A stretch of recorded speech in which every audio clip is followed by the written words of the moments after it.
Blah, la, la, la, la, la, la, la. All right. Sorry about that. This is a map of the South Nation watershed. If you've seen my second video, my previous video, you will know that the blue uh, signify the wetland of the South Nation watershed, and you can still see in pale the elevation of every wetland complex. The difference with my second video here is that I've added every channel that was dredged in the South Nation, and also every road and railway in the South Nation watershed. So the watershed, first thing I think to notice is that it's basically unrecognizable, right? The line, the big red line in the middle is the highway passing through Castleman, right in the middle of the screen. And the other big red line close to the bottom left corner is the highway coming from Ottawa going to Kingston and Toronto. So yeah, so I believe the one up top is the 401 and the second one at the bottom is the 416, if I remember correctly. Not very good with numbers. So the reason why I'm showing you this is because I told you in my previous video that I would tell you the impact, the human impact of colonization on the environment. So here we go. This is I think this is the best image to give you an idea just of how destructive we've been on our environment, and just to kind of push away or make the myth disappear that you can have a healthy environment with this kind of infrastructure, public infrastructure on it. So every road, every red square is a Z block, more or less a rural block. So every road here is being maintained by the municipality in which it is. So everything north of the 401 of the highway at the top is Prescott Russell. There's a bit south of it too, but not too much. And then you have underneath that highway from the right going to the left, you have Glengarry, Stormont, Dundas, Edwardsburg, Cardinal, and Augusta Township. I might be missing one, but yeah, it's more or less it. So you've got quite a few lower tier municipalities, all being managed together more or less as Prescott Russell up top, and then what is it? Stormont, Dundas, and Glengarry in the middle, and then you have another combination which I'm not very familiar. I think it's Augusta Cardinal at the bottom. Anyway, the reason why I'm showing you this is because everything changes. Everything changes. Every criteria that you would have evaluate when you want to know if a species grows somewhere. So temperature, water availability, temperature fluctuation, water fluctuation, water quality, and then biodiversity. Just everything, water chemistry, everything is being affected. Everything changes when you have this environment instead of the other one. So like I said before, the South Nation would have been a delta. It would have been a series of wetlands, and these wetlands are gone now, as you can see from the roads passing through almost every wetland there is, with the only remaining exception being the Marbleu Bog at the top left, the Alfred Bog at the top right, and the Mountain Wildlife Area in the middle left, where there's no roads. So these areas aren't as big as they used to be. Water level has gone down because there's no water going into them. They have been dredged. So for Mar Bleu at the top left, it's been dredged so that Bear Brook avoids. So everything in the wet highland avoids the actual bog going south of it, and sorry about that, emptying into what gave the Mer Bleu bog its name, which is basically means blue sea. So there would have been an open body of water on the brook, in between the bog and the till plains, blocking the water and blocking the bog and creating the bog actually. So the brook, which went from Mer Bleu bog to Cobb's Lake in the South Nation, just close passing in Bourget. This would have been the brook, and that would have been the village, the Bourget's name as well. It would have been the brook. And this name was changed because Bear Brook, which is actually just south of Mer Bleu, was dredged and connected to the brook. And so the brook lost its name and became just Bear Brook. So all this water coming from the headlands, sharing with the Castor River, so Beaver River, are now just passing and not joining the wetlands. So going straight through the brook and then going straight through the South Nation.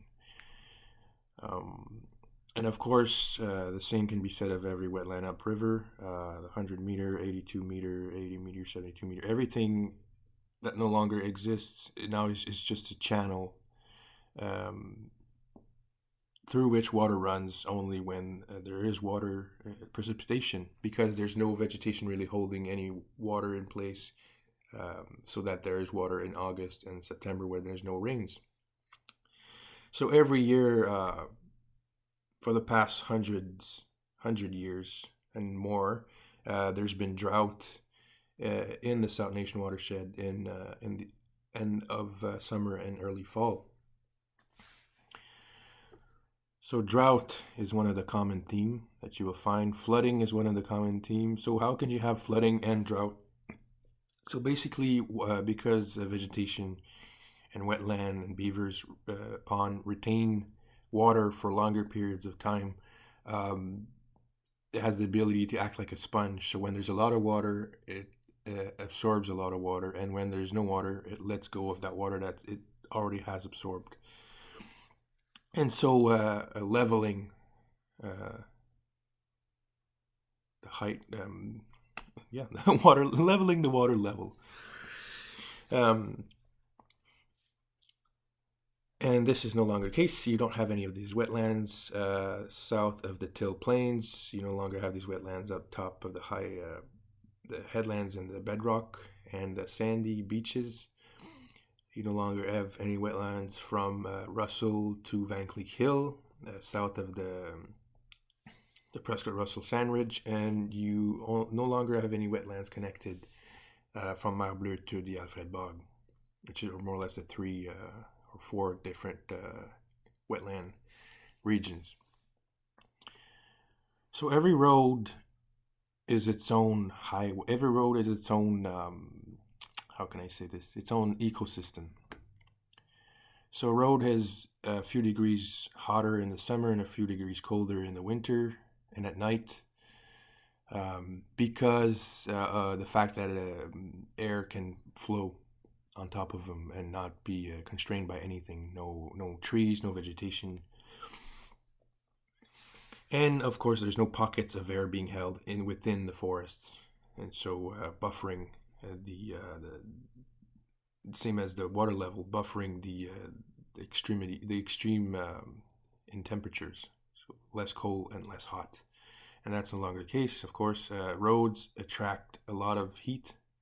When it's 30 degrees outside, I dare you to go and lay down butt naked on a tarmac road and see how it feels. And now you'll know more or less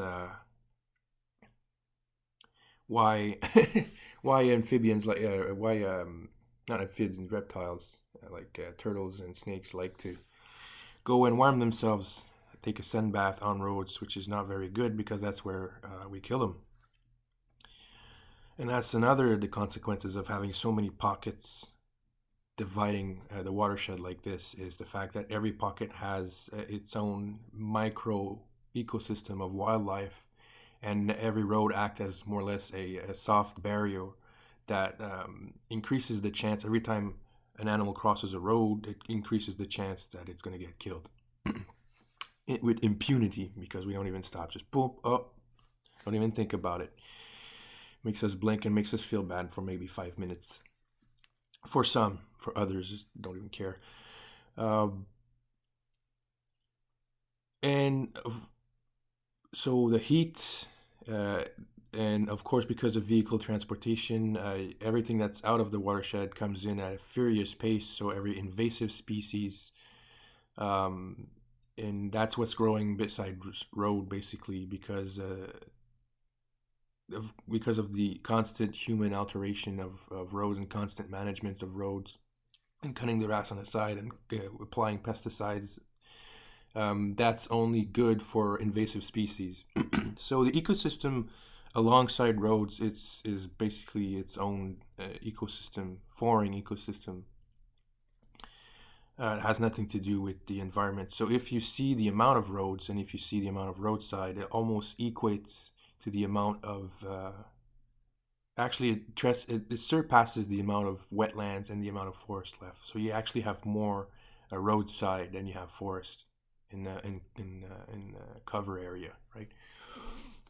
And that brings me to another point. These roads basically prevent forests, wholesome forests. So even in the La Rose forest, right in the middle at the top, just north of the highway in Castleman, in the middle, you can see Forêt La Rose, and even then there's a lot of roads crossing through and dividing the watershed and creating their own ponds and puddles, whereas beaver would have been the main architect before, and beavers usually follow gravity and the path of least resistance in applying their ponds and dams, whereas we, as you can see, have no regard for elevation. We have no regard for anything really, and just making big block squares unrelated to the watershed.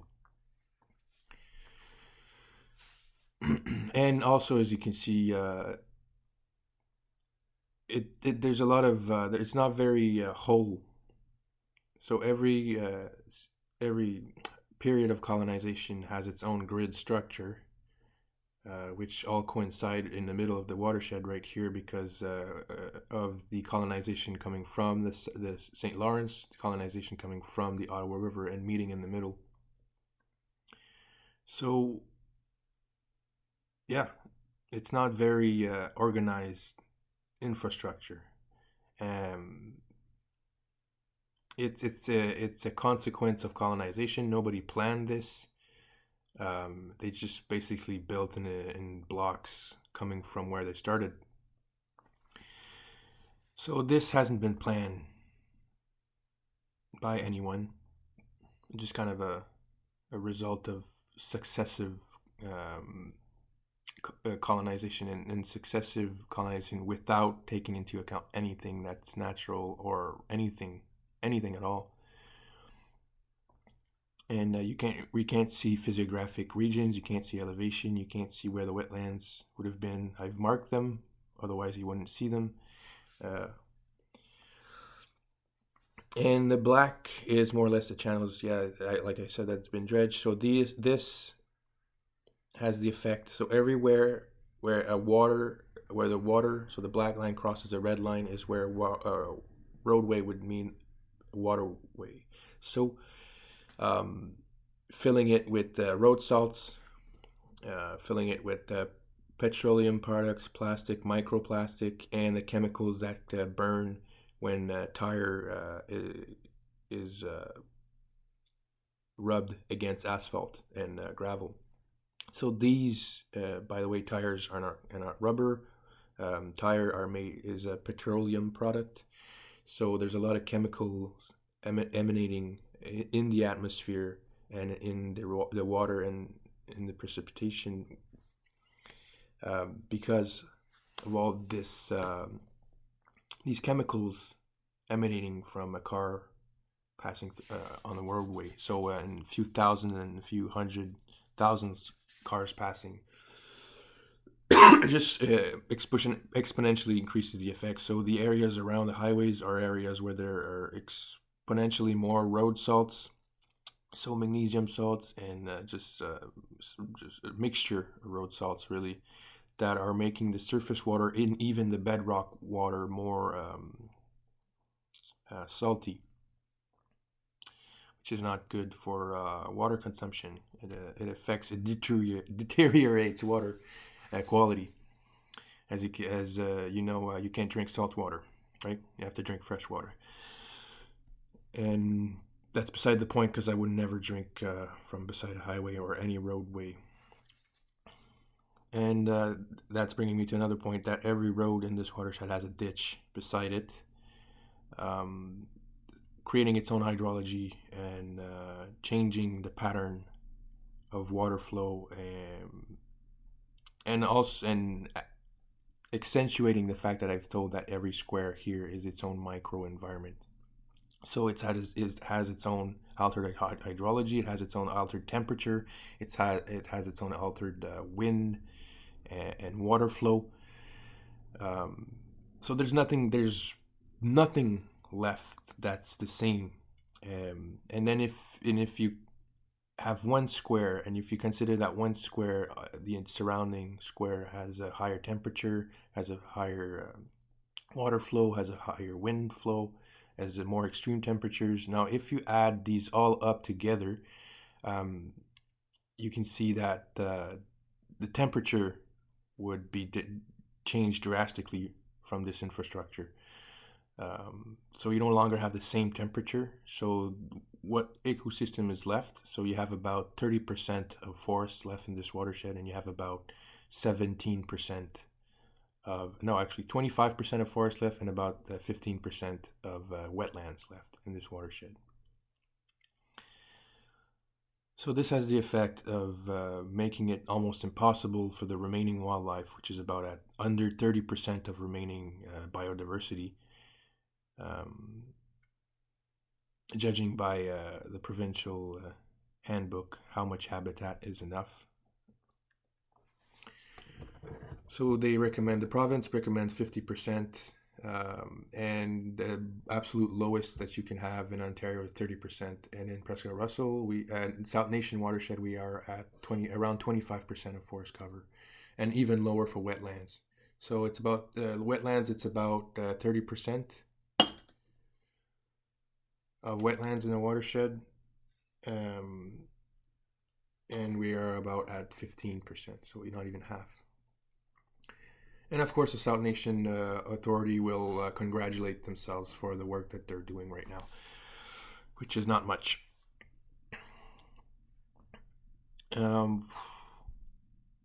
So the water flows change, and of course, from the headlands to the Ottawa River, you have a few hours.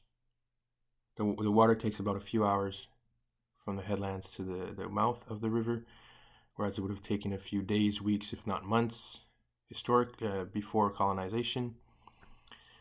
And more or less every square in this region is a farm, simply put.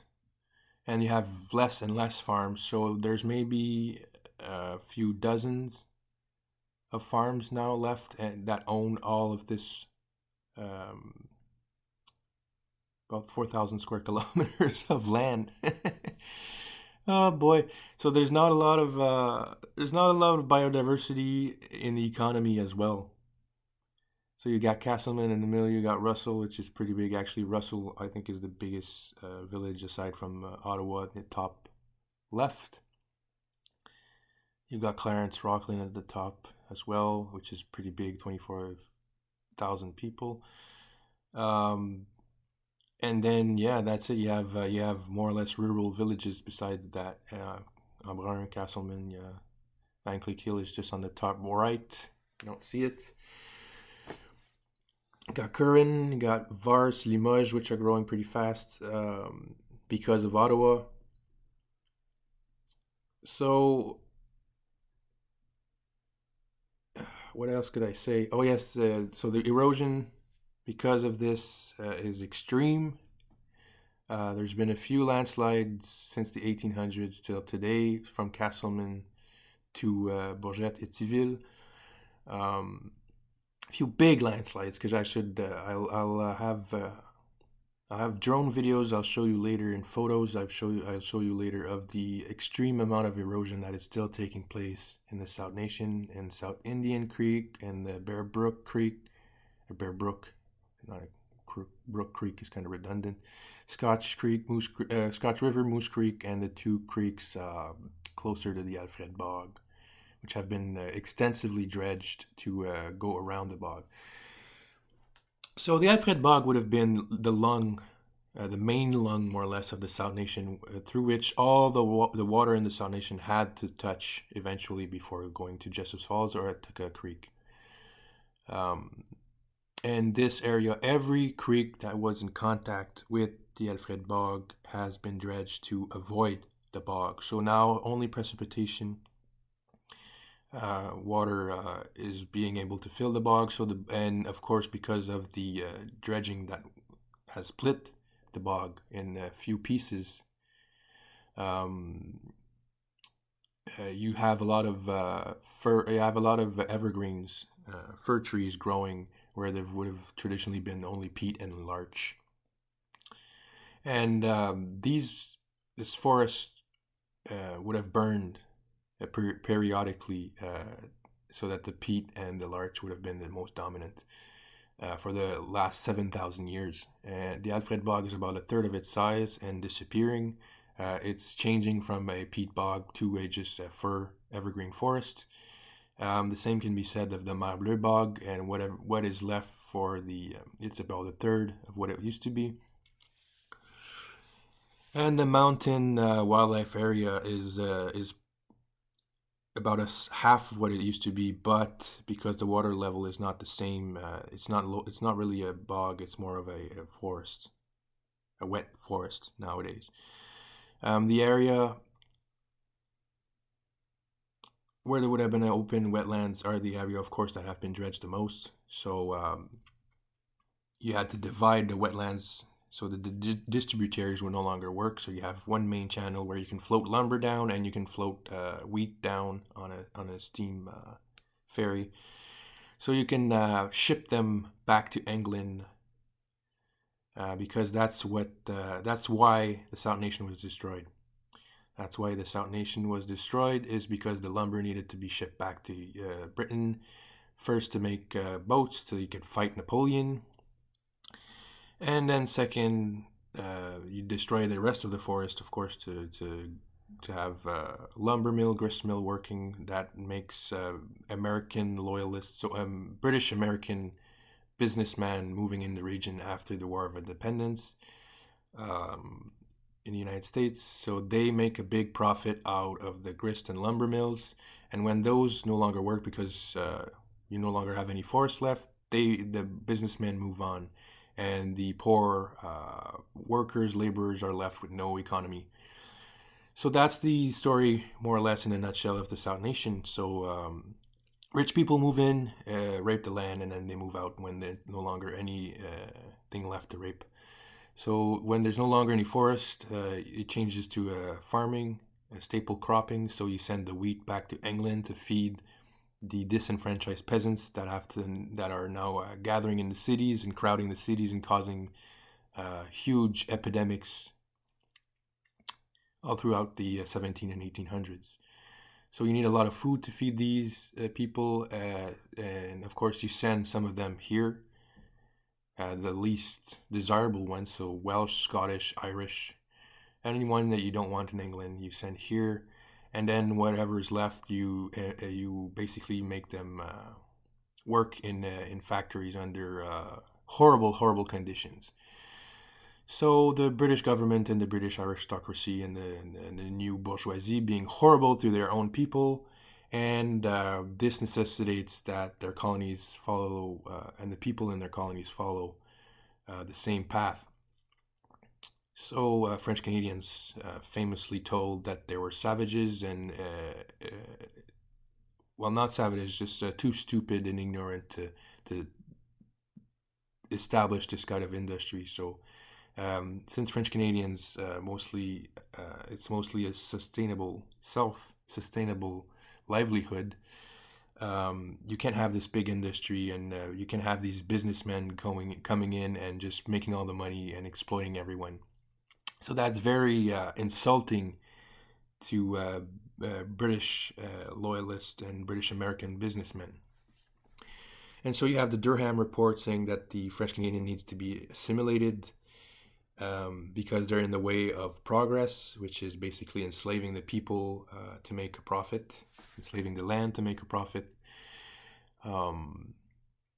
And then, of course, when the stable crops of farms are no longer in place, you have the leather farms. So sending back to Europe the leather, and to the big cities of the United States and in Canada, cow leather becomes very popular. So you have a lot of farms coming in for the cow leather, and then as a consequence of having leather, you have dairy farms start popping up all over the place. So dairy farms, which are usually just for the family, feeding the family. And then, of course, you have the cheese factories popping up in every village because of the surplus of milk that you have. And that is no longer the case. So these dairy farms have more or less all died out, virtually all died out. There's a few left, of course, but these have more or less been industrialized, and the farmers that have family dairy farms left still have to do a lot of cash cropping to make dairy farming worthwhile, I guess you could say.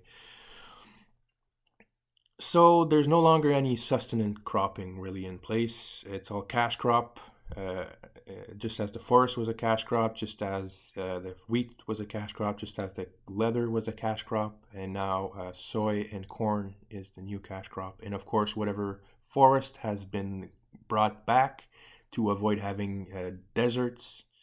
We had deserts, like so weird, so strange. Floods in the spring, and then deserts at the same time. It's just crazy how mismanagement will destroy an environment, and how continued exploitation will keep it hush. So yeah, temperature changes, biodiversity changes, water flow, airflow changes, water chemistry changes. Like I've said, a lot of salts and petroleum products. And of course, because you don't have any vegetations, you have less tannin, and you have less organic compounds, and you have more clay, silt, sand, until being brought into the watershed. So that's why the water is so freaking brown. And also because of the cash cropping happening, you have excess amount of phosphorus. So the province has maximum amounts of phosphorus and other metals and fertilizers that you can have in a river. And in the South Nation, there's not one place in the watershed that doesn't exceed phosphorus regulations in Ontario. There's a lot of zinc and nitrogen as well, and there's a lot of chlorine. Is it chlorine? Exceeded as well. So the water is not exactly healthy. You can see this every year from Castleman to Plantagenet. There's an algae bloom. If you want to go check in August and September, you will find an algae bloom. I can guarantee you that. Yeah, so that's because of the excess fertilizers. So because and the algae bloom reduce the amount of oxygen, so you have too much fertilizers and chemicals in the water and not enough oxygen, killing biodiversity further. So I don't know what else to say. There's not one part of the watershed that's still functional. And whatever's left, so the mountain, Wildlife Area, Marbleu Bog, and the Alfred Bog are no longer serving their purpose of being lungs, filters, and they're just in place because you can't really do anything with the place because it's just too wet. And even then, oh, I forgot the Moose Creek Bog, but the Moose Creek Bog is almost virtually gone. And the Alfred Bog is also disappearing because of commercial extraction of the peat by Scott's company. And yeah, and then Moose Creek is Green for Life. Environmental used to be La Flèche Environmental. Was bought by a multinational waste management company, aggressively expanding in the region and buying everything that's waste management related. So the economy is in a handful of people, and that's not, I'm not talking about the farmers, and well, the land is in a handful of people, that's for sure. But the farmers, the agriculture are dependent on international market prices. So, and that's exactly the same as you would depend on the prices of food. So whenever a price of celery rise, you still have to buy celery. You're still going to buy it. Same with farmers. If they don't get good prices for their cash crops, they're still going to have to sell it. So really, a crash in the market or a drought happening, let's say in California or in South America, can affect the prices of farmers here because of globalization, because of how connected, hyper-connected, you could say we are. As you can see from the roads here, a bit excessive, don't you think? Whatever. But yeah, because of this connectivity, whenever there's a drought or something happening to the food chain, or the supply chain somewhere else, the prices drop or rise here, and this essentially kill businesses according to the whim of the global economy. So, like I said, just as you would depend on your clothing for third world countries, your food comes from third world countries, or at least from Mexican labor. Food, clothing, your shelter is the same. I don't know if you've seen construction laborers, but if you got a master's or doctorate, you're not going to become a construction laborer. There's a class division, class structure in place. And the same can be said of the people working on the roads. So the people building the roads here are not the ones making a profit off of them, right? They're just doing it because they get a decent, not even a decent, it's just a pay so that it can survive. So everything that's happening here is because is not in itself something that's caused so that it can increase the quality of life. So you don't build roads because it increases your quality of life. You build roads because that's what your job, because you're going to get paid so you can get food and shelter and clothing, right?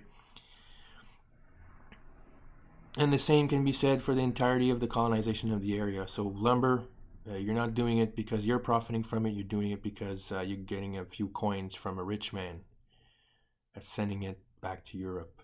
Same to be said with the wheat. You're sending it back to Europe and you're making just a few coins. You're just barely surviving off of it.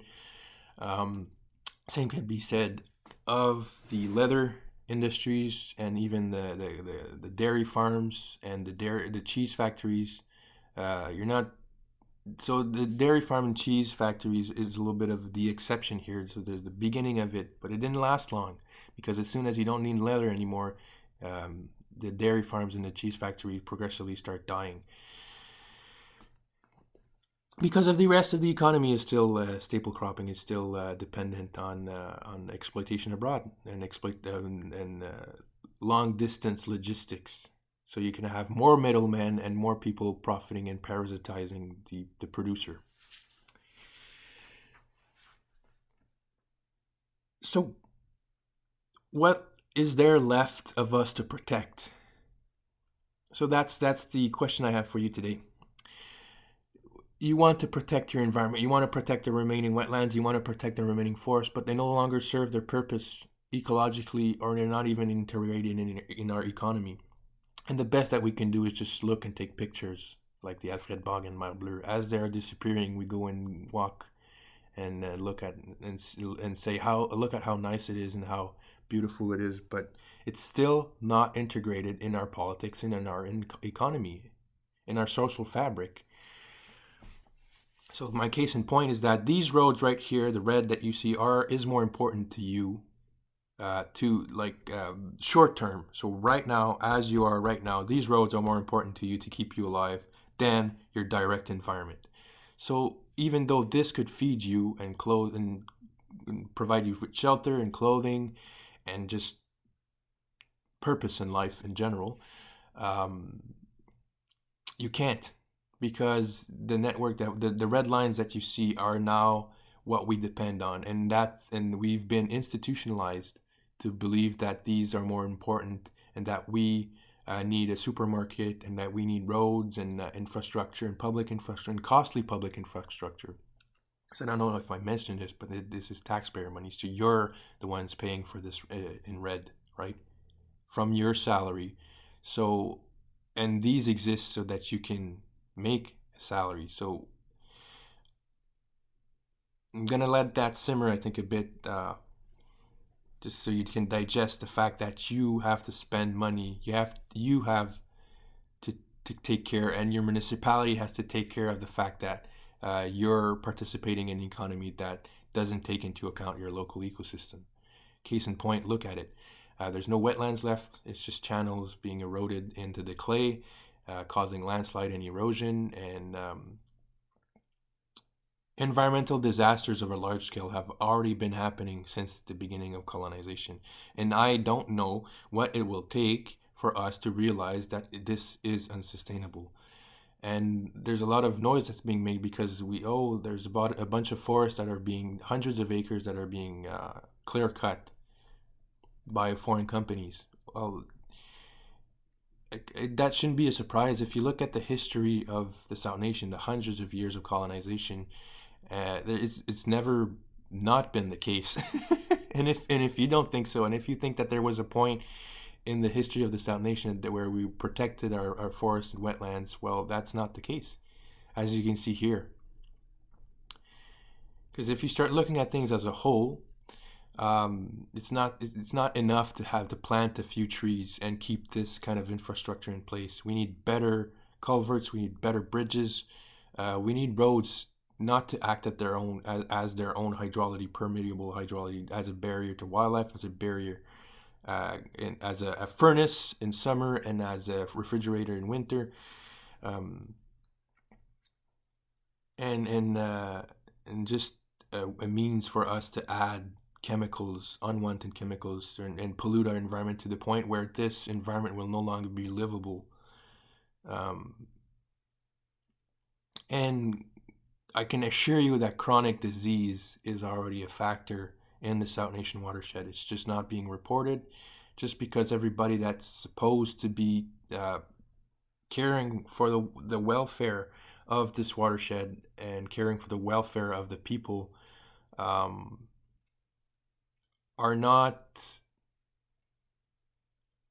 do not have a civic responsibility to the watershed and to their communities.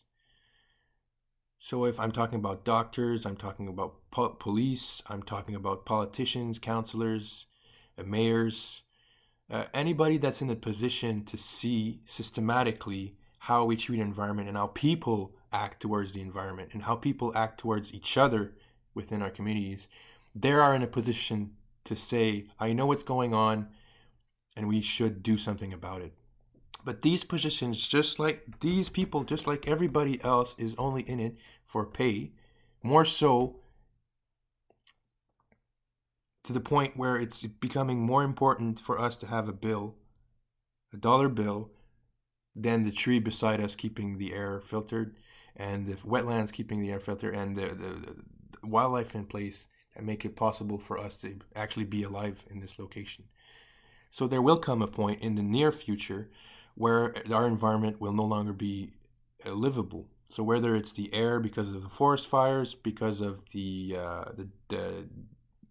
deserts coming back, because of deforestation and the loss of wetland, whether it's because of a massive landslide that would clog the water and cause massive flooding upriver, whether it's just the complete loss of wildlife and the takeover of invasive species, whether it's the salinization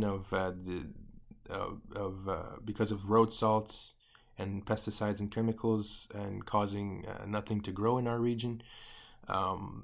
These are all very real scenarios. And I'm not even exaggerating when I say this, because just look at it.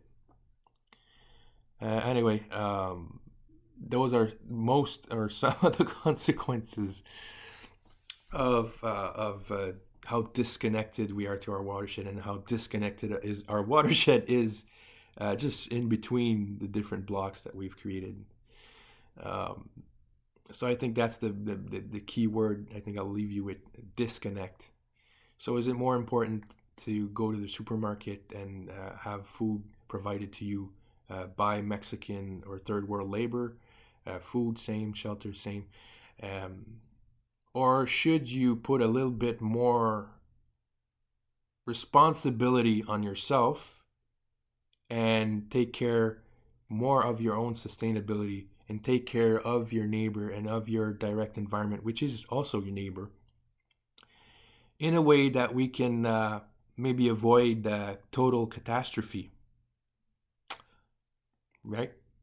In this COVID-19 times, maybe disaster will become more believable to you. Anyway, you have a nice day. Bye.